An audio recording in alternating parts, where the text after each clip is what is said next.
دوستو آج سے 1450 سال پہلے سفر کے مہینے کی آخری تاریخیں تھی۔ ایک رات اللہ کے نبی صلی اللہ علیہ وسلم اپنے بستر سے اٹھے اور جنت البقیع قبرستان تشریف لے گئے۔ قبرستان والوں کے لیے اللہ کے نبی نے دعا کی،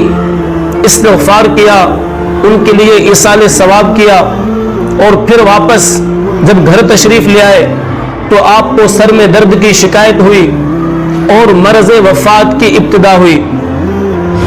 حضور صلی اللہ علیہ وسلم کتنے دن بیمار رہے، کون سے دن بیماری کا حملہ ہوا، اور اس دن حضور کی بیویوں میں سے کس کی باری تھی؟ کہتے ہیں کہ اللہ کے نبی صلی اللہ علیہ وسلم پر بدھ والے دن بیماری کا حملہ ہوا، اور ازواج مطہرات میں سے بیویوں میں سے اس دن حضرت میمونہ رضی اللہ عنہا کی باری تھی، اور کل 13 دن حضور صلی اللہ علیہ وسلم بیمار رہے۔ قبرستان سے جب واپس گھر آئے تو سر درد کی شکایت محسوس کی۔ حضور حضرت عائشہ کے گھر چلے گئے۔ خدا کی شان اور خدا کا کرنا ایسا ہوا کہ اسی دن حضرت عائشہ رضی اللہ عنہا کو بھی سر میں درد تھا۔ جب حضور کو دیکھا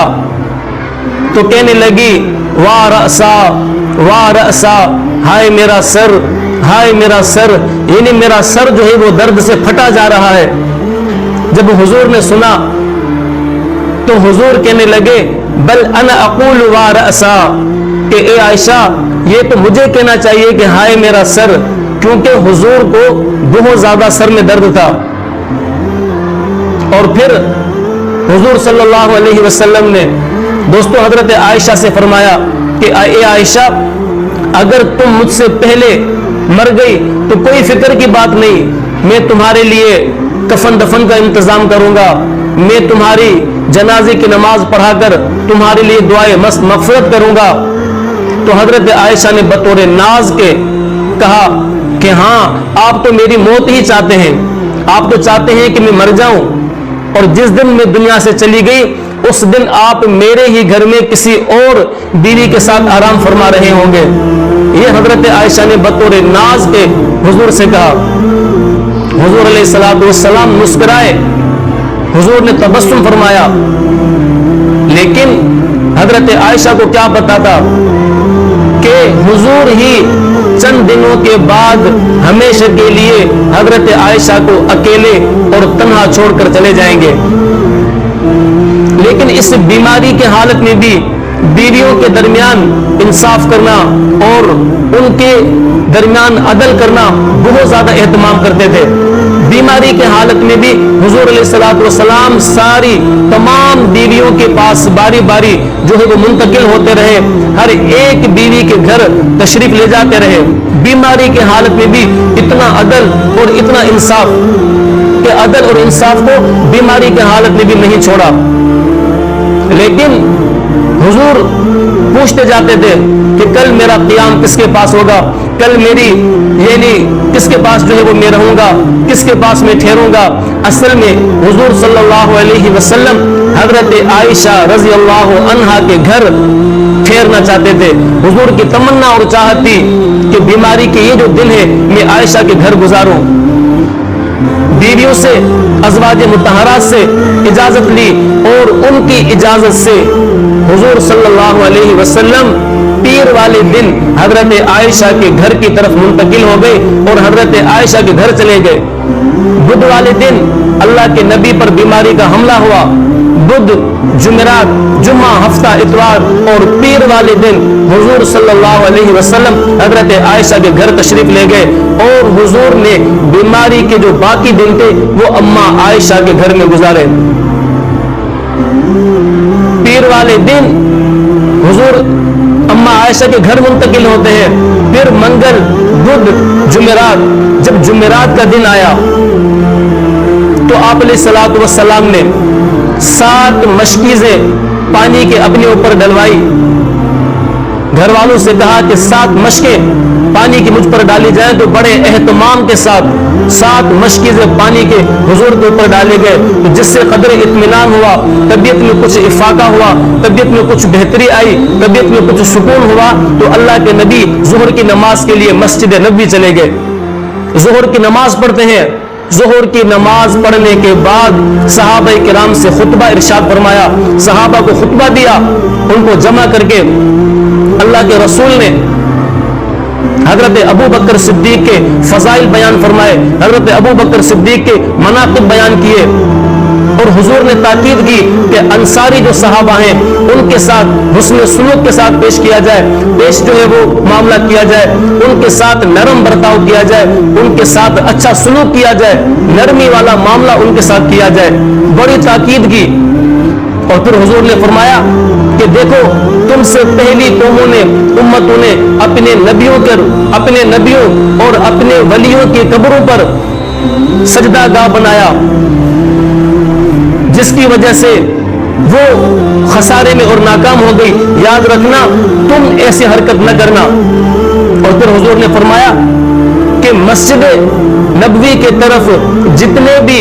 گھر ہیں اور جس گھر کا دروازہ مسجد کی طرف کھلا ہوا ہے وہ سارے کے سارے دروازے بند کر دیے جائیں سوائے ابو بکر کے گھر کا دروازہ کہ وہ کھلا رہنا چاہیے۔ اور پھر حضور نے اشارتاً صحابہ کرام کو اپنے وفات کے قریب آنے کا بھی وقت بتا دیا کہ میں تمہارے پاس چند دن کے لیے مہمان ہوں، چند دن کا میں تمہارے ساتھ مہمان ہوں۔ صحابہ کرام نے جب یہ سنا حضرت ابو بکر نے تو بڑے رنجیدہ ہوئے، بڑے غمگین ہوئے، آنکھوں سے آنسو جاری ہو گئے۔ حضور نے صحابہ سے فرمایا کہ مجھے لگتا ہے کہ تم اپنے نبی کے جدائی کو اور نبی کے جدائی کا جو غم ہے اس کو برداشت نہیں کر سکو گے، اس لیے تم اتنے غمگین ہو اور اتنے تم دکھی ہو۔ اس طرح اللہ کے نبی نے کچھ اور نصیحتیں صحابہ کرام سے فرمائی اور پھر حضور صلی اللہ علیہ وسلم اپنے گھر واپس آ گئے۔ جمعرات کو حضور نے عصر کی نماز مسجد میں پڑھی، مغرب کی نماز بھی مسجد میں پڑھی، اور مغرب کی نماز سورۃ المرسلات مغرب کی نماز میں اللہ کے نبی نے پڑھی، اور یہ حضور کی آخری نماز تھی جو اللہ کے نبی نے صحابہ کو مکمل نماز پڑھائی۔ جب عشاء کی نماز کا وقت آتا ہے تو حضور پوچھتے ہیں نماز، تو صحابہ اللہ کے رسول سے کہتے ہیں کہ یا رسول اللہ آپ کا انتظار ہے، آپ اٹھنے لگتے ہیں، غشی طاری ہو جاتی ہے، آپ بے ہوش ہو جاتے ہیں، پھر دوبارہ جب افاقہ ہوتا ہے، جب ہوش میں آتے ہیں پھر پوچھتے ہیں کہ نماز۔ صحابہ یا رسول اللہ آپ کا انتظار ہو رہا ہے، اللہ کے نبی اٹھنا چاہتے ہیں لیکن پھر غشی ہو جاتی ہے اور اللہ کے نبی صلی اللہ علیہ وسلم نماز کے لیے نہ جا سکے، کافی دیر تک یہ غشی طاری رہی، اور پھر حضور نے حضرت ابو بکر سے فرمایا کہ ابو بکر تم نماز پڑھاؤ۔ دوستو اس طرح وہ عشاء کی نماز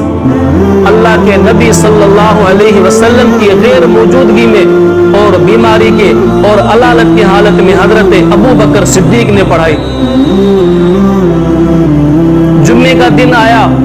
اللہ کے نبی حاضر نہ ہو سکے، ہفتے والے دن کچھ طبیعت کے اندر بہتری ہوئی، اور پھر اتوار والے دن اللہ کے نبی صلی اللہ علیہ وسلم اللہ کے نبی ظہر کی نماز کے لیے مسجد نبوی تشریف لاتے ہیں، لیکن دوستو حضرت ابو بکر صدیق نماز پڑھا رہے تھے ظہر کی۔ اللہ کے نبی کو جب دیکھا پیچھے ہٹنے لگے، اللہ کے نبی نے اشارہ کیا کہ ابو بکر پیچھے مت ہٹو۔ حضرت ابو بکر وہیں پر کھڑے تھے، اللہ کے نبی صلی اللہ علیہ وسلم حضرت ابو بکر کے برابر میں بیٹھے اور پھر حضور نے وہ نماز پڑھائی۔ یہ نماز بھی اللہ کے نبی صلی اللہ علیہ وسلم کی آخری نماز تھی۔ جمعرات کی جو مغرب کی نماز پڑھائی تھی وہ مکمل نماز پڑھائی تھی، لیکن یہ نماز جو ظہر کی نماز تھی جس میں شروع کا جو حصہ تھا وہ حضرت ابو بکر صدیق نے پڑھایا، اور نماز کا باقی جو حصہ تھا وہ اللہ کے نبی صلی اللہ علیہ وسلم نے مکمل فرمایا۔ حضرت ابو بکر حضور صلی اللہ علیہ وسلم کی اقتدا کی اور باقی جتنے بھی نمازی تھے وہ سارے کے سارے حضرت ابو بکر صدیق کی تکبیروں سے جو ہے ان کی اتباع کرنے لگے اور ان کی تکبیروں کے مطابق نماز کے ارکان ادا کرتے رہے۔ اتوار والے دن حضور نے یہ ظہر کی نماز پڑھائی اور یہ حضور کی زندگی کی آخری نماز تھی۔ اتوار کا دن مکمل ہوا، اگلے دن پیر والے دن صبح کو مسجد نبوی کے اندر حضرت ابو بکر نماز پڑھا رہے تھے، صحابہ صف باندھے کھڑے تھے۔ اللہ کے نبی نے اپنے حجرے سے پردہ ہٹایا، صحابہ نے اپنی کن اکھیوں سے اللہ کے نبی کو دیکھا، اتنے خوش ہوئے کہ فرط مسرت میں جذبات میں آ کر قریب تھا کہ نماز توڑ دے۔ حضرت ابو بکر پیچھے ہٹنے لگے، اللہ کے نبی نے اشارہ کر دیا کہ ابو بکر وہیں پر رہیں اور اپنی نماز مکمل فرمائے۔ اللہ کے نبی مسکرائے، تھوڑی دیر صحابہ کو دیکھا اور پھر حضور نے پردہ نیچے گرایا اور واپس حجرے میں تشریف لائے۔ صحابہ کرام کی یہ عام زیارت تھی جو حضور کی آخری زیارت کی، یہ آخری زیارت تھی جو صحابہ کرام نے اللہ کے نبی کی۔ فجر کی نماز کے بعد حضرت ابو بکر حضور کے پاس آئے، یا رسول اللہ، اللہ کے فضل و کرم سے آج آپ کی طبیعت میں کافی بہتری ہے، کافی سکون ہے، میں آپ کے پاس آیا ہوں اجازت لینے کے لیے کہ اگر آپ کی طرف سے اجازت ہو تو میں اپنی دوسری بیوی کے پاس جاؤں اور وہاں سے ہو کر آ جاؤں۔ اللہ کے نبی نے بڑے خندہ پیشانی سے اور خوش دلی سے ان کو اجازت دی۔ اس طرح صحابہ کرام باقی وہ بھی منتشر ہو گئے، اپنے اپنے کام میں لگ گئے، اور جو باقی دوسرے صحابہ وہ حضرت علی سے پوچھتے رہے کہ اللہ کے نبی کی طبیعت کیسی ہے، اللہ کے نبی صلی اللہ علیہ وسلم کا کیا حال ہے، وہ حضرت علی سے پوچھتے رہتے تھے۔ تو صبح کا وقت تھا، اس وقت طبیعت میں بہتری تھی، لیکن دوستو جیسے ہی دن چڑھا، سورج نکلتا گیا اور دن چڑھتا گیا، اللہ کے نبی کی تکلیف میں اور شدت میں اضافہ ہوتا گیا۔ پھر غشی ہو جاتی، افاقہ ہوتا، غشی ہو جاتی، افاقہ ہو جاتا۔ ایسی طبیعت کے اندر بے چینی تھی کہ حضرت فاطمہ رضی اللہ عنہا نے جب اللہ کے نبی کی یہ بے چینی دیکھی تو کہنے لگی، واہ کرب ابا، واہ کرب ابا، ہائے ابا جان کی بے چینی، ہائے ابا جان کی بے چینی۔ اللہ کے نبی نے فاطمہ کو کہا کہ اے فاطمہ، اے میری بیٹی، اے میری لخت جگر، میں بے چین ہوں، میری بے چینی ہے، لیکن آج کے بعد تمہارے ابا جان کو کبھی بے چینی نہیں ہوگی۔ دوستو کہتے ہیں کہ اسی وقت حضرت عائشہ رضی اللہ عنہا کے بھائی حضرت عبد الرحمن حضور کی عیادت کے لیے اور حضور سے حال پوچھنے کے لیے آئے، ان کے ہاتھ میں مسواک تھی، وہ بار بار حضور دیکھ رہے تھے مسواک کی طرف۔ اما عائشہ سمجھ گئی کہ اللہ کے نبی مسواک کرنا چاہتے ہیں، اللہ کے نبی کی چاہت ہے اور اللہ کے نبی کی تمنا ہے کہ مسواک کی جائے۔ اما عائشہ نے بھائی سے مسواک لی اور مسواک کو چبایا، چبا کر اللہ کے نبی کے حوالے کی۔ اللہ کے نبی کھڑے ہوئے بیٹھے اور بیٹھ کر وہ مسواک کی، اور اس طرح مسواک کی جیسے تندرست اور صحت مند آدمی مسواک کرتا ہے، اس طرح اللہ کے نبی نے مسواک کی۔ اور پھر حضرت عائشہ رضی اللہ عنہا کے سینے پر لیٹے، لیکن تکلیف میں اضافہ ہو رہا تھا، تکلیف بڑھتی جا رہی تھی، شدت ہوتی جا رہی تھی، اور بار بار حضور فرما رہے تھے ان للموت لسکرات، کہ موت کی بڑی سختی ہے، موت کی بڑی سختی ہے۔ پھر اسی اسنا میں اور اسی دوران اللہ کے نبی نے چھت کی طرف دیکھا اور بار بار دعا پڑھتے رہے اور پڑھتے جا رہے تھے، اللہم فی الرفیق الاعلی، اللہم فی الرفیق الاعلی۔ اپنی انگلی چھت کی طرف فرمائی، اور چھت کی طرف کرنے کے بعد اللہ کے نبی چھت کی طرف دیکھ رہے، انگلی جو ہے وہ چھت کی طرف اٹھا کر بار بار اللہ کے نبی فرما رہے اللہم فی الرفیق الاعلی، اللہم فی الرفیق الاعلی۔ اور تھوڑی دیر میں اللہ کے نبی صلی اللہ علیہ وسلم کی انگلی اور ہاتھ نیچے گرتا ہے اور روح مبارک عالم قدس کی طرف پرواز کر گئی۔ انا للہ و انا الیہ راجعون۔ دوستو یہ حضور صلی اللہ علیہ وسلم کے بیماری کے دن تھے، یہ اللہ کے نبی صلی اللہ علیہ وسلم کی زندگی کے آخری دن تھے جس میں اللہ کے نبی بیمار رہے۔ کتنی تکلیف، کتنی شدت اور موت کی تکلیف اتنی کہ اللہ کے نبی صلی اللہ علیہ وسلم فرما رہے ان للموت لسکرات، کہ موت کی بڑی سختی ہے، موت کی بڑی سختی ہے۔ اور اللہم الرفیق الاعلی، اللہم فی الرفیق الاعلی پڑھتے پڑھتے روح مبارک عالم قدس کی طرف پرواز کر گئی۔